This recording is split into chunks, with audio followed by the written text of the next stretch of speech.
교회와 목회를 말한다 대담 프로를 맡은 소재열 목사입니다. 오늘은 동탄 신도시에 위치해 있는 주다산교회 권순웅 목사님을 뵙고 교회와 목회를 말한다 대담을 나누도록 하겠습니다. 교회를 가리켜 주님의 몸된 교회라고 말합니다. 주님의 몸된 교회는 거룩해야 되고 하나님의 영광을 드러내야 합니다. 하나님의 영광을 드러내기 위해서 많은 성도들이 모여서 주님의 몸된 교회를 섬길 때에 교회는 승리하게 되고 교회는 성장할 줄로 믿습니다. 그런 성장하는 교회 중에 한 교회로서 우리 주다산 교회 담임하고 계신 우리 권순웅 목사님을 뵙고 여러 가지 현안 문제들을 나눠보도록 하겠습니다. 이 시대가 현재 목회자들이 처하고 있는 교회 상황, 시대적 상황 자체는 포스트 모더니즘 시대입니다. 더욱더 개혁 신학이 사상화되고 저는 특별히 강조하는 것은 운동화가 돼야 된다. 행동하는 개혁 사상으로 가야 된다. 지금은 더 이 시대가 더 강력한 칼빈주의, 더 역동적인 개혁 신학이 일어나야 한다. 저는 그런 이제 생각을 가지고 있습니다. 저는 이제 목회를 하면서 중요한 한 단어를 저는 즐겨 사용합니다. 그것은 바로 디벨롭먼트입니다. 목회가 그냥 미완성이기 때문에 미완성이면 머물리지 말고 그 완성을 향해서 계속 개발하라. 이 지혜를 개발하다 보면 지혜는 무궁무진합니다. 그 성령의 역사는 옛날에도 성령의 역사가 있었다면 지금도 마찬가지로 강력한 성령의 역사가 있습니다. 목회가 어렵다. 또 총회가 어렵다. 어렵게 보면 끝이 없습니다. 그 뒤에는 하나님의 강력한 소망이 기다리고 있습니다. 또 총회도 마찬가지입니다. 총신대학 문제도 어렵고 힘들지만은 그러나 하나님의 강력한 소망이 있으시다. 저는 그렇게 보고 있습니다.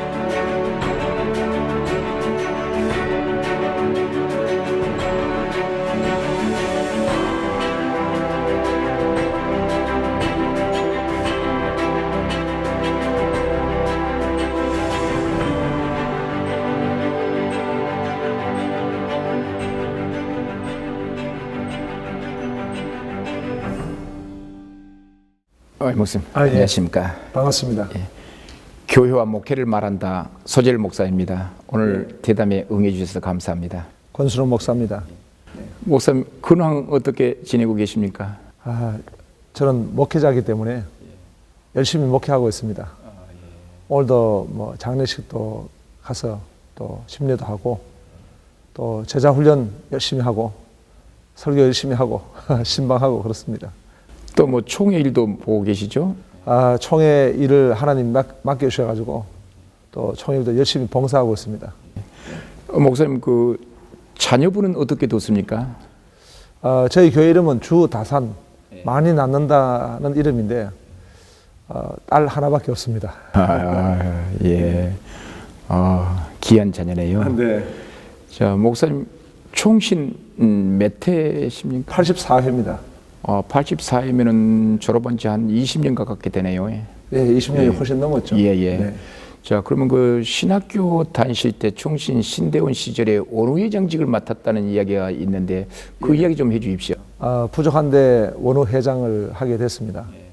그때 저는 그 일반적인 어떤 원우회장의 그 직무를 수행하는 것도 있지만은 좀 신앙 부흥운동을 섬기고 싶었습니다. 또 그런 이제 기도의 응답도 있고 해가지고 그때 NSM이라고 뉴스파크 무브먼트 그 운동을 하게 됐습니다. 네. 많은 분들이 함께 하게 됐습니다. 그럼 그 신대원 시절에 그 학생 운동, 그 NS 운동을 그때 당시에 이제 신대원 다니시면서 그걸 주창하셨는데 그때 당시 그 NSM 그 학생 운동과 지금 목회와 어떤 연결이 됩니까? 연결되고 있습니다.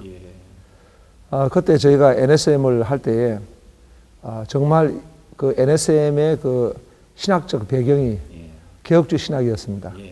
그래서 S 이제 스파크, 뉴 스파크 무브먼트인데 스파크의 S는 스크립처, 성경, 오즈 성경, P는 프레이어, 기도, A는 액션, 삶, R은 리포메이션, 개혁, 그리고 K는 코리안 처치였습니다.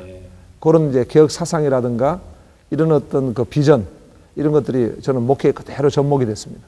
그러면 그 목사님 신대원 다니실 때 교회를 개척하신 겁니까? 졸업해서 교회를 개척하신 졸업하자마자 강도사 때 개척했습니다. 그럼 그 개척 이야기를 좀 들려주십시오. 지금 현재 오늘 우리 동탄 신도시의 주다산 교회를 크게 이렇게 성장시키도록 목회하고 계시는데 그 개척의 과정을 좀 한번 듣고 싶습니다. 예. 제가 NSM을 섬기면서 그때 하나님이 중국 선교의 문을 열으셨습니다. 그때 탈북자 사역을 많이 했죠. 그러면 늘 그 사모하는 마음이 지하교회의 영성을 공유하는 제자도로 지역과 민족과 열방을 복음하자. 저는 비록 이제 선교 현장에 나가지 않지만은 개척교회를 통해 가지고 지역과 민족과 열방을 선교하는 그런 비전을 가지고 송파구 방해동에 30평 작은 교회를 개척했습니다. 거기서 정말 하나님의 훈련도 많이 받고 그러면서 열심히 전도도 하고 그렇게 부흥해가지고 나중에 이제 화성으로 오게 됐습니다. 그런 이제 역사가 있습니다. 지금 현재 그럼 이 이제 동탄 신도시의 교회는 언제 어떻게 해서 교회를 세우게 됐는지 한번 건축하게 됐는지 그 과정을 좀 듣고 싶습니다. 그 2000년도에 하나님의 비전을 받았습니다. 그 2001년도에 당시에 이 지역이 살인의 추억 화성입니다. 서울 송파에서 개척했는데 1시간 거리 되는 화성에 하나님 인도하심을 받고 왔습니다. 18가정이 같이 이사를 왔습니다. 그리고 천막교회를 세웠습니다. 그리고 1년 반 뒤에 건축을 한번 했습니다. 그리고 부흥해가지고 7년 뒤에 화성 이 동탄 신도시에 와가지고 예배당을 건축했습니다. 그리고 4년 뒤에 또 건축을 한번 했습니다. 하나님 축복을 많이 받았습니다. 모두 그 교회 건축이 참 쉽지 않았을 터인데 이제 이 동탄 신도시의 목회를 하시면서 주다산 교회를 목회하시면서 신도시에 사시는 분들이 주로 교회에 이제 등록하지 않겠습니까? 그러면 우리 목사님께서 그 교회를 목회하시면서 그 설교하시면서 어떤 설교의 어떤 핵심 가치랄까 설교의 강조점이 있을 것 같은데 이거 우리 목사님이 그 어떤 목회 철학 설교의 핵심 내용을 무엇으로 하고 계신지 한번 듣고 싶습니다. 철학은 무엇보다도 개혁 신학을 사상화해야 한다. 그러니까 다시 말하면은 하나님 사상, 하나님 주권 사상, 이 말씀의 사상을 어떻게 전가할 것인가. 이것이 첫 번째입니다. 그 다음에 두 번째로는 이 말씀을 누구에게 전하느냐. 바로 오늘 우리 성도들, 이 시대의 삶을 살아가고 있는 회중들입니다. 이 회중들에 대해서 성교학적으로, 상황화 성교신학적으로 그들을 이해할 필요가 있다고 생각됩니다. 그래서 저는 이제 제자훈련 목회를 하면서 성도들의 그 삶의 나눔을 평균 일주일에 한 3시간 내지 4시간 듣습니다. 그들의 삶을 계속 듣습니다. 그렇기 때문에 그 현장에다가 하나님 말씀을 전가하는 것입니다. 그 하나님 말씀과 그리고 회중의 삶, 이 브릿지가 바로 설교자가 아닌가 그렇게 생각하고 있습니다.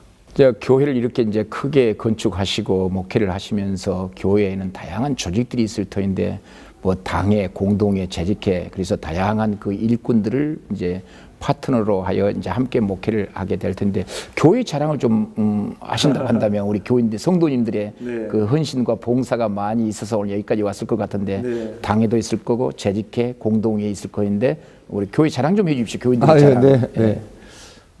뭐 자랑은 하나님만 자랑해야 한다 생각됩니다. 그런데 하나님이 정말 우리 교회는 사람을 세워주셨습니다. 제가 서울에서 이제 개척교회 목회할 때 어떻게 개척교회가 부흥할 것인가 정말 저는 소원을 가지고 목회를 했습니다. 그때에 개척교회는 개척교회의 성도가 있다. 그래서 병든 자, 환난 당한 자, 마음이 원통한 자, 빚진 자 다 오십시오. 그런 공유 목회를 했습니다. 그분들이 하나님을 만나고 치유받고 이제 일꾼이 되는 것입니다. 그 18가정이 화성으로 오게 된 것입니다. 그 화성에 와가지고 또 역시 마찬가지로 어떻게 전도, 그 다음에 일꾼을 만들 것인가. 그걸 놓고 이제 비전을 가지고 하는 가운데 바로 NSM이라는 그 스파크를 적용해가지고 개혁 신학 그 바탕하에서 양육 프로그램을 만들었습니다. 그래서 그 영적인 시스템을 구축해가지고 계속 전도하고 일꾼을 세우고 그 다음에 또 그들이 또 영적 리더십을 가지고 일할 수 있도록 이렇게 돕는 그런 구조를 시스템을 가지게 됐습니다. 하나님의 큰 선물을 받은 것이죠. 근데 교회를 이제 이렇게 운영하고 목회하시면서 이제 우리 주다산 교회 우리 목사님께서 주다산 교회를 통해서 교회 성장 어떤 프로그램이 있을 것 같은데 우리 하나 소개해 주신다면 어떤 걸 소개해 주실 수 있겠습니까? 지금 이제 세미나도 하고 있는데요. 스파크 세미나라고 예수 스파크 제자 학교 이 세미나를 하고 있습니다. 있는데 아까 전에 말씀드린 것 같이 우리 그동안 이제 뭐 셀이라든가 제자 훈련에 있어 가지고 많은 지금 국내외 훌륭한 프로그램도 있지만은 저는 좀 더 신학적으로 분명히 해야 되겠다. 개혁 사상적으로 분명히 해야 되겠다. 그런 이제 접근을 하게 됐습니다. 왜냐하니까 많은 프로그램이 파라처치를 통해 가지고 많이 들어왔기 때문에 조금 더 우리 개혁 신학적인 입장에서 다뤄야 되겠다. 그리고 개혁 신학을 가지고 현장에 적용하려면은 상당히 그것이 지혜를 가져야 되겠고 전략적인 입장이 필요합니다. 그것이 바로 성교학적 측면입니다. 상황화 신학으로 접목을 했을 때에 여기에 이제 우리가 양육 프로그램을 개발하고 그 다음에 그것을 코칭하고 사람을 세워나가는 그런 목회를 할 수가 있습니다. 그 우리 목사님께서 그 이제 성교학 박사학위를 취득하셨더만요. 네. 그래서 우리 목사님께서 그 성교에 대한 비전도 있을 것 같고 학생 운동 시절 때부터 중국에 선교 활동도 하고 지하교회에 가가지고 양육 프로그램으로 양육도 하는 그런 이야기를 이제 들었는데 우리 선교에 대한 우리 주다산 교회가 추진하고 있는 어떤 선교에 대한 뭐 운동 같은 거 있으면 좀 말씀해 주십시오. 네, 저희가 우리 교회 처음에는 그 NSM 그 선교를 했기 때문에 당시에 탈북자나 중국 사역에 주력을 해왔습니다.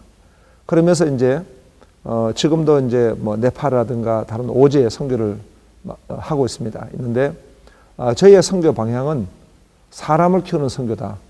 그래서 저희 교회가 가지고 있는 이런 이제 영적인 어떤 시스템을 이제 선교 현장에 접목해가지고 거기서 교회가 세워지고 일꾼이 세워지는 그런 방향으로 선교를 하고 있습니다. 예.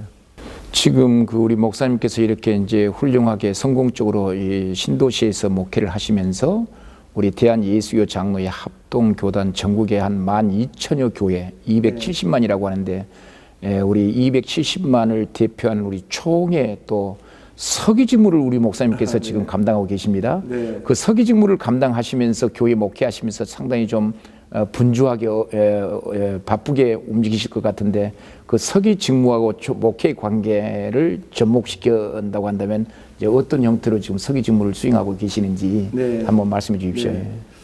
하나님은 외모로 보지 않고 그 중심을 보신다라는 것을 정말 체험하게 됩니다. 제가 총회를 봉사하거나 또 목회를 하거나 있어서 하나님 보시기에 가장 중요한 것은 어떤 중심을 가지고 이를 섬기느냐, 이것이 참 제일 중요하다고 저는 느끼고 있습니다. 그래서 정말 하나님 중심, 하나님께 영광 돌리는 총회 정치, 그리고 목회를 해야 되겠다, 그런 이제 비전을 가지고 좀 섬기고 있습니다. 그러다 보니까 그러한 것들이 영성으로 흐릅니다. 그러니까 총회도 제가 부족하지만은 하나님께 영광 돌리는 총회, 여기에 주력을 하고 있고, 그러다 보니까 목회에 이게 자동적으로 흘러가지고 우리 전 성도님들이 제가 총회 봉사하는 것에 있어서 같이 동행하고 보람을 느끼고 그렇게 하고 있습니다. 그러다 보니까 오히려 제가 총회 부서기를 섬기면서 오히려 교회가 성장하고 부흥하는 이런 지금 간증을 하게 됐습니다. 그 교단적으로 바쁘게 교단 정치에 참여하고 활동을 하신 분들의 보통 교회를 보면은 목사님 교회 관리를 등하신 여긴다리 가지고 교회의 숫자적으로 줄어드는 추세인데 네. 우리 목사님께서는 반대로 총회 일을 섬기면서 오히려 교회가 더 교우들이 부흥했습니다. 부흥한다는 것은 아주 이례적인 사건이에요. 그만큼 네. 우리 목사님께서 이제 어떤 총회 일이나 교회 일을 같은 맥락에서 네. 어떤 목회 차원에서 진행하신 것 같은데 그러면 그 총회 서기로 그 직무를 수행하고 계시는데 서기로 그 사명 그 직무를 수행하면서 지금 이제 진행하시면서 뭐 애로점 같은 건 없습니까? 혹은 그 서기를 통해서 서기직을 통해서 목사님께서 이제 총회를 섬기는 그 방식, 네. 그 서기일이 무엇인지 한번 말씀해 주십시오. 네. 총회는 정말 성총회입니다. 저는 총회를 섬길 때마다 하나님의 총회구나, 이것을 정말 실감합니다. 총회는 우리 12,000교 교회에 정말 상회 기관으로서 그 총회가 모든 것을 리더하며 지금 진행하고 있습니다. 이래서 가지고 저는 이제 부서기를 섬길 때는 열심히 배워야 되겠다. 참 많은 공부를 했습니다. 서기는 제가 이 중차대한 사명을 지금 감당하고 있는데 우선 저는 이제 이 총회가 정말 우리가 개혁 신학, 개혁 사상에 근거한 총회가 되어야 한다. 왜냐하면은 세상에 있는 어떤 집단도 단체도 그게 다 스피릿이 있지 않습니까? 그 스피릿이 있어야지만 그 기업도 일어나고 단체도 일어나는데 하물며 이건 하나님의 기관입니다. 그러면 이건 무엇보다 중요한 것은 신학이고 사상이 가장 중요하다고 보여집니다.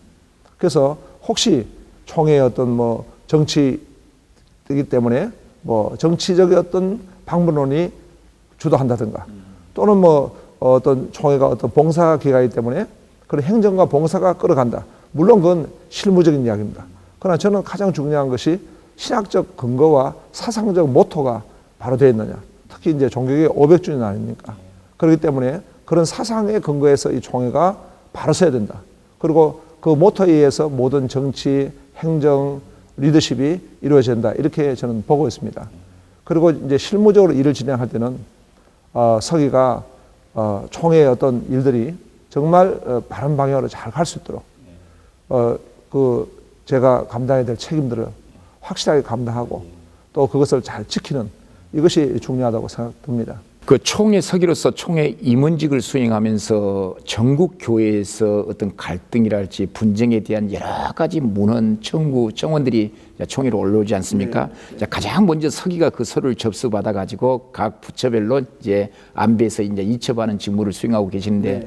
우리 예정 합동교단에 전국적으로 많은 그 교회들의 아픔들을 누구보다도 잘 네. 알고 계실 것 같아요. 네. 그 많은 그 분쟁의 아픔들, 교회마다 이 분쟁의 아픔들이 많이 있는데 이 갈등을 어떻게 해소할 것인지, 그리고 목사님 어떤 견해가 있으면 한 말씀 해주시기 바랍니다. 네. 저 자신도 목회하면서 교회 안내의 갈등을 경험했습니다. 예. 개척교회니까요. 그렇죠. 또 노회도 제가 분립도 제가 해보면서 많은 갈등을 경험했습니다. 저는 이제 그 갈등이 있는 교회나 갈등이 있는 노회에 우선 목사님들과 성도님들의 그 마음들을 참 같이 아파하고 공감하고 혹시 제가 행정적으로 일을 처리하다 보니까 너무 냉정하게 그분들 대하는 거 아닌가 늘 제가 기도하고 있습니다. 그분들의 아픔을 공감합니다. 그런데 이제 하나 저는 이 일을 수행하면서 첫 번째는 우리가 보통 세상의 어떤 기관이 아니라는 것입니다. 주님의 몸된 교회입니다. 노회입니다. 그렇다고 그러면은 이곳에 하나님의 주권이 나타나야 된다 보여집니다. 그래서 우리가 사람이 계획을 할지라도 걸음을 인도하시면 하나님이기 때문에 하나님 앞에 이것을 전적으로 참 의지하고 나가야 된다 그래 보여집니다. 예, 그래서 제가 그런 분들을 이제 이렇게 만나 뵙고 같이 대화 나누면은 첫째는 기도입니다. 하나님이 하셔야 합니다. 그렇게 제가 권면을 하고 같이 그렇게 기도하고 합니다. 두 번째로는 법적으로 공정해야 합니다. 그래서 저는 서기적으로서 조금이라도 법을 벗어나거나 또 그 원칙을 벗어나서는 안 된다고 생각하고 또 그것 때문에 혹시 불이익을 주거나 잘못 어떤 편파적인 입장에 서서는 안 된다고 생각하고 그것을 아주 주력해서 법과 원칙을 가지고 지금 살피고 있습니다. 그 이번에 2018년 우리 총회 고시부가 강도사 2018년 총회 이제 국가고시와 같은 그 강도사 고시, 총회 강도사 고시의 논문 주제가 교회 분쟁의 원인과 그 해결 방안이더라고요. 네. 이제 그래서 그 논문을 작성해서 고시부에서 통과보고 강도사에서 합격하면 이제 우리 합동교단 목사 안수를 받게 되는데 우리 목사님께서 그 신대원에 강의도 하셨죠? 네. 강의를 하시면서 우리 신학생들에게 네. 뭐 어떤 그 쟁점을 가지고 핵심 내용을 가지고 강조하시면서 강했던 내용들, 그다음에 그 신학생들이 이번에 어떤 그 강도사 고시를 준비하면서 어떤 많은 그 분쟁의 내용들을 논문으로 작성할 때 그 공부하는 신학생들에게 한 말씀 하신다면 해주신다면 어떤 내용이 되겠습니까? 네. 강의도 하셨던데 신대원에서. 먼저는 이제 목회 신학적 관점에서의 목회학. 그러니까 우리가 교육 신학적 관점에서 보는 목회학, 또 여러 신학적 관점에서 보는 목회학을 우리가 충분하게 정립을 하는 굉장히 중요하다고 보여지고 제가 그것을 이제 가르쳤습니다. 또 하나는 비목회 신학적 관점입니다. 방금 이제 나눈 그런 부분이 보여집니다. 비목회 신학적인 다양한 그 부분들이 있습니다. 예를 들면은 뭐 사회학적 측면도 있을 것이고, 경영학적 측면도 있을 것이고, 특히 선교학적 측면, 그리고 심지어는 심리학적 측면, 이런 일반 은촉적 영역의 그 목회에 관한 연구가 많아야 된다고 저는 그것을 많이 강조했습니다. 그래서 방금 이제 분쟁이라는 문제도 그것을 어떤 단편적인 관점으로 본다면은 이제 법이라든가 또는 교회의 어떤 그 관계라든가 요 관계로만 보게 되겠지만은 우리 목회자들로서는 이왕이면은 분쟁이 일어나지 않는 목회를 해야 되겠고 분쟁이 일어난다면은 가장 좋은 방법으로 해결해야 됩니다. 그렇게 하려면은 첫째는 우리가 특별 은총적 영역의 신학적 정립이 확실하지만은 또 하나 일반 은총적 영역 방금 말씀드린 같이 비목회 신학적 입장에서의 어떤 목회적 관점을 풍부하게 가지고 있어야 된다 보여집니다. 예를 든다면은 우리가 문학이라든가 그런 뭐 문학을 많이 우리가 탐독하면서 인간의 내면 세계들을 많이 이해할 필요가 있죠. 그러면 우리가 그 상대를 좀 이해한다는 거. 180도로만 보지 말고 360도로 사람을 보라는 것입니다. 그러면 그 사람들을 이해하고 공감에 들어간다면은 갈등이 일어날 소지를 얼마든지 상쇄시키고 목회를 우리가 잘할 수 있다 보여집니다. 그렇게 저는 가르쳤고 또 그렇게 생각하고 있습니다. 우리 목회자들은 그 성경을 어떻게 이해하고 있는가? 그 어떤 그 교단의 그 어떤 신학적 교리적 입장에 의해서 우리 목회자가 목회를 하지 않습니까? 그런데 목회를 하면서 교리의 중요성, 그 교단의 정체성 문제, 그런 문제를 아울러서 성경을 이제 어떻게 이해하느냐에 따라서 신학과 교리가 달라지고 목회가 달라지고 설교가 달라지지 않습니까? 근데 우리 목사님께서는 대내적으로 신학교 교수도 강의도 하시고 총회 서기로서 또 이렇게 큰 교회를 목회하시면서 목사님만의 독특한 어떤 성경 해석의 원리가 있을 것 같아요. 그 성경이 모든 엔진과 같은 힘이기 때문에 그 하나님의 말씀을 어떻게 연구하시고 어떻게 설교 준비하시고 어떻게 성도들에게 말씀을 양육하시는지 그 성경에 대한 그 어떤 해석의 원리, 목사님만이 갖고 있는 노하우 한번 듣고 싶습니다. 네. 이제 우리가 성경은 무엇보다도 우리가 신학적으로 이 뼈대가 갖춰지고 조직이 갖춰질 때의 관점이 생기지 않겠습니까? 그래서 우리가 가지고 있는 신학이 바로 주는 관점, 그 관점에 우선 충실해야 된다 보여지고요. 그 다음에 저는 특별히 성경을 이제 연구하는 기회는 제가 쭉 목회를 하면서 보니까 교회 안에 있는 집회를 많이 하게 되더라고요. 예를 들면 교회가 굉장히 전 어려우면은 자체 부흥회를 합니다. 그래서 어떨 때는 21일 부흥회를 한 적이 있습니다. 그때 성경 인물론을 아담부터 시작해가지고 바울까지도 본다든가 각 건별로 성경을 본다든가 또는 어떤 그 신학적 입장의 성경을 본다든가 하는 그 주제를 가지고 계속 20몇 년 동안 그 부분에 이제 공부를 하니까 많이 도움이 됐습니다. 제가 이제 개척을 할 때 누가 그런 말을 하더라고요. 개척을 해가지고 가장 복을 받는 사람은 목사다. 왜냐하면 개척해서 계속 목회를 하다 보면 설교를 계속 하게 되니까 거기서 연구하고 공부하고 그렇게 하는 것이 큰 도움이 됐고 한 예를 든다면은 이제 교회가 굉장히 어려움이 있었습니다. 어려움이 있었을 때 서신서를 연구하니까 굉장히 도움이 되더라고요. 왜냐하니까 고린도전서가 왜 쓰여졌는가? 고린도 교회의 10가지 문제 때문에 쓰여졌다는 거 아닙니까? 그러니까 우리 교회 접목해 볼 때에 우리도 이런 어려운 문제가 있을 때 정말 하나님이 답을 주시는구나. 고린도 후서에 그 사도권의 문제가 있으니까 또 그걸 이제 바울은 하나님 말씀으로 대응한 것입니다. 그래서 문제 가운데 답을 얻는 것이 바로 성경이다. 그래서 저는 지금도 저 자신도 그렇게 적용했고 후배 목회자들에게도 정말 교회는 답을 줄 수 있다. 뭘 통해 답을 주는가? 하나님 말씀이다. 성경은 바로 답을 주는 것이다. 그러니까 성경이 가지고 있는 그 기준과 뼈대 관점, 신학, 그 토대 하에서 오늘 이 상황은 바로 답을 줄 수 있는 그런 바로 성경 해석이고 메시지고 관점이다. 이렇게 적용을 하고 있습니다.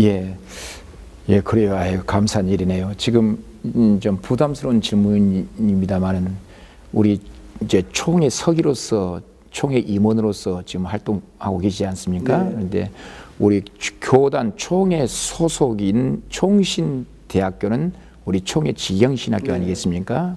그래서 이제 총회가 총신대학교하고 학교 법인을 이제 설립해서 운영하고 있는데 이제 근래에 우리 총신대학교 법인 이사회가 총회와 관계된 그런 정관을 삭제하고 이제 정관을 변경해서 총회로부터 간섭받지 않고 이사회가 독자적으로 이 사회를 운영하고 학교를 운영하겠다. 지금 그런 정권을 변경했지 않습니까? 그래서 얼마 전에 이제 총회가 이제 기도회도 했습니다. 그리고 총회 임원회가 지금 대응하고 있는 걸로 알고 있는데 우리 그 총회 임원으로 서기로서 그 현장에서 그 많은 그런 상황들을 인지하고 이제 준비하고 계실 걸로 알고 있는데 총회와 총신 바람직한 관계가 어떤 관계라고 생각합니까? 그 지금 현재 진행되고 있는 그 분쟁 이야기하고 총회와 총신대학교 바람직한 관계 한 말씀 해주시면 고맙겠습니다.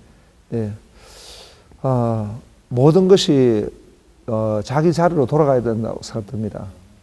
왜 엘리야라고 하는 이름으로 선지자가 나타났겠습니까? 여호와가 하나님이시다라고 하는 그 본질로 돌아가야 한다. 그런 말씀 아니겠습니까? 그렇다면은 거슬러 올라갈 때에 총신대학은 왜 생겼으며 총신대학교의 목표와 목적은 무엇인가? 이것으로부터 출발해야 된다 보여집니다.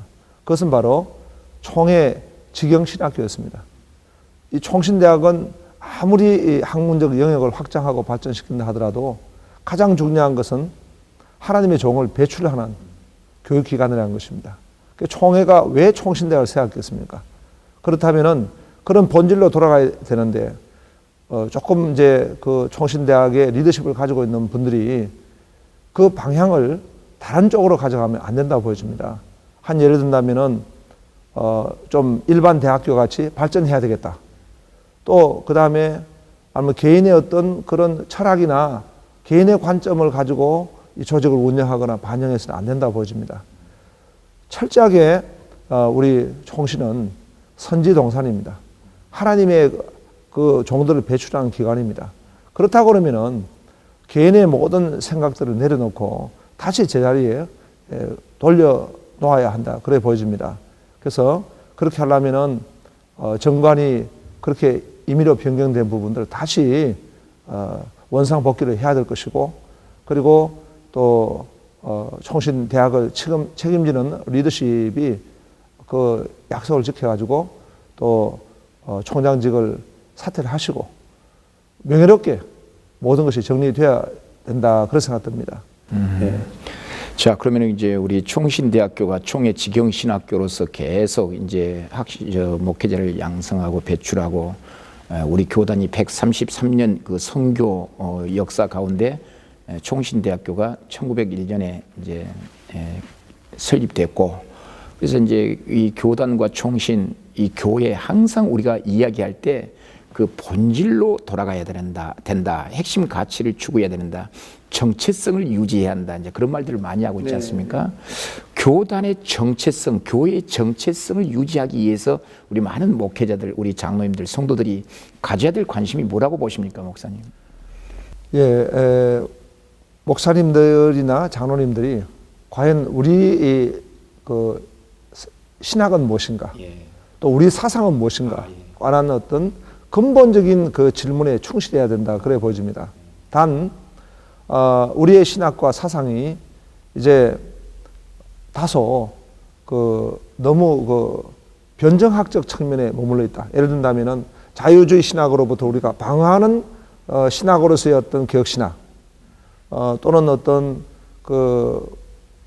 신학적 적용에 있어 가지고 너무 이제 우리 안에 예를 든다면은 아브라함 카이퍼와 같이 조금 그 시대적 상황에서 칼빈주의를 발전시키는 이런 부분들이 있어 가지고는 지금 우리가 필요하지 않겠나 싶습니다.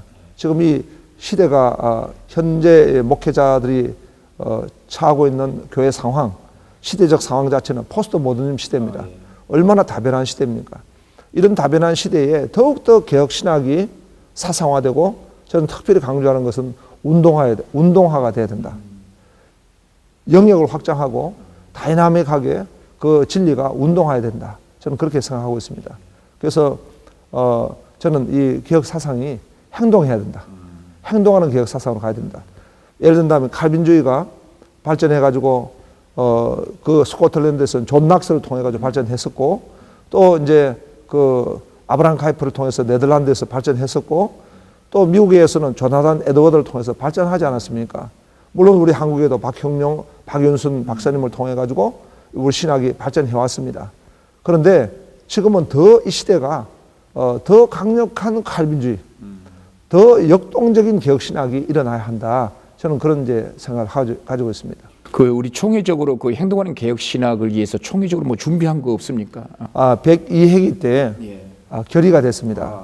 이 행동하는 개혁 사상을 가지고 총회가 개혁 사상 부흥운동 특별위원회를 구성하도록 허락이 됐고 결의가 됐습니다. 그 일에 대해서 지금 이제 준비를 하고 있습니다. 그 부모님들이 자녀들을 양육하고 교육할 때 참 인성 교육이다, 신앙 교육이다, 참 그 이제 힘들다, 이제 그런 말들을 많이 하고 있는 그런 시대인데 우리 목사님께서 그동안 뭐 대안학교에 대해서 많은 연구하시고 우리 총회적으로 그동안 학생운동, 학생부에서 활동을 많이 하셨습니다. 그 대안학교에 대해서 한 말씀해 주십시오. 예, 제가 학원 선교위원회를 또 섬긴 바 있는데 지금 이제 우리가 이 시대도 중요하지만 다음 세대가 너무 중요합니다. 유럽 교회를 보면은 다 무너지지 않았습니까? 그런데 그 유럽 교회 가운데 아주 소수의 개혁 교단이 있습니다. 그 개혁 교단들이 가지고 있는 마지막 보루가 있습니다. 그것이 뭐냐 하면은 내 자녀라도 동성애에 물들지 않고 내 자녀라도 바른 개혁 신앙을 사수해야 한다. 이게 그 유럽 교회는 마지막 보루입니다. 그래서 만들어진 것이 대안학교입니다. 그 대안학교 운동이 소수의 개혁교회를 통해 가지고 지금 이루어지고 있습니다. 그런데 우리는 아직도 골든 타임에 있습니다. 한국교회는 그래도 아직 힘이 있고 특별히 우리 대한예술장로회 총회는 더 힘이 있습니다. 그러나 이 시기가 영원히 계속되는 건 아닙니다. 그렇기 때문에 특별히 이제 저희가 학원선교위원회에서 운동을 하면서 주장을 했던 것은 트로이카 선교운동. 다시 말하면은 학교, 교회, 그리고 가정 세 가지가 같이 가야 된다. 저희는 이제 그런 실천도 저희가 하고 있습니다. 예를 들면 저녁 예배 같은 곳에는 온 가족이 모여서 찬양 예배를 드립니다. 이 예배 가운데서 어린아이들도 참여할 수 있고 어른들도 참여하고 부모와 자녀가 함께 기도하고 이렇게 하면서 저녁 예배를 아주 뜨겁게 드리고 있습니다. 이런 어떤 실천들이 필요합니다. 네. 우리 그 주다산 교회 어떤 성도님한테 물어봤어요. 목사님의 설교가 어떠냐고. 그랬더니만 우리 목사님의 설교는 쉽고 은혜롭고 성도들의 삶의 현장에 접목할 수 있도록 아주 역동적이다 그런 단어를 많이 쓰더라고요. 네. 그래서 여전히 그래도 아무리 전도가 안 되는 시대를 맞이해도 결국 그래도 성령께서 역사하시면 교회는 성장하고 여전히 전도가 된다.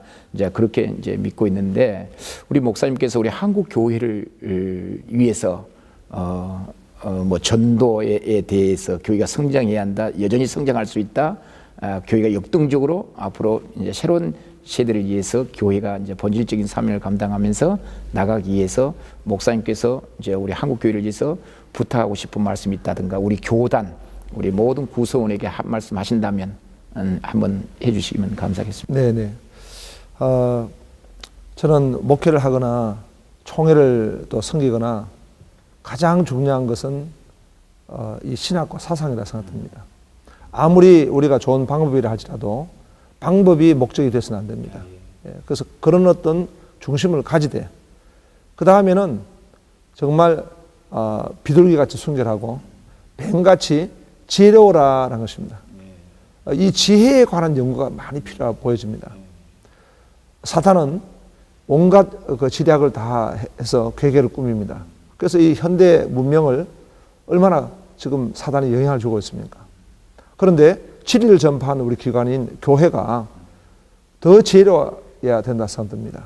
그래서 저는 이 지혜의 영역을 자꾸 개발하면 개발할수록 더 많은 영역이 개발되어진다 생각됩니다. 이 때문에 우리 교회와 목사님들이 이 지혜에 대해서 기도하고 그리고 지혜를 자꾸 개발해야 돼요.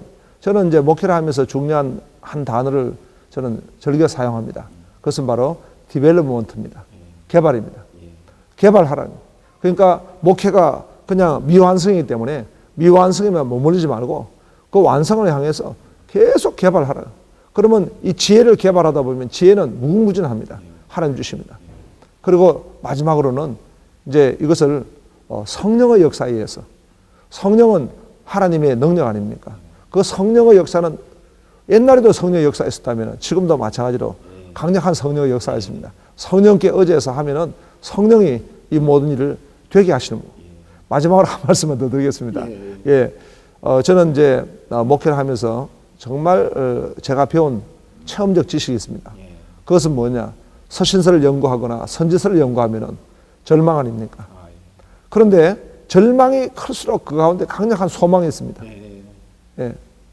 제가 아랫게 새벽기도 때 설교를 했는데 그 이사야서에 정말 아수르가 공격을 했습니다. 아수르가 이스라엘 백성을 능멸했습니다.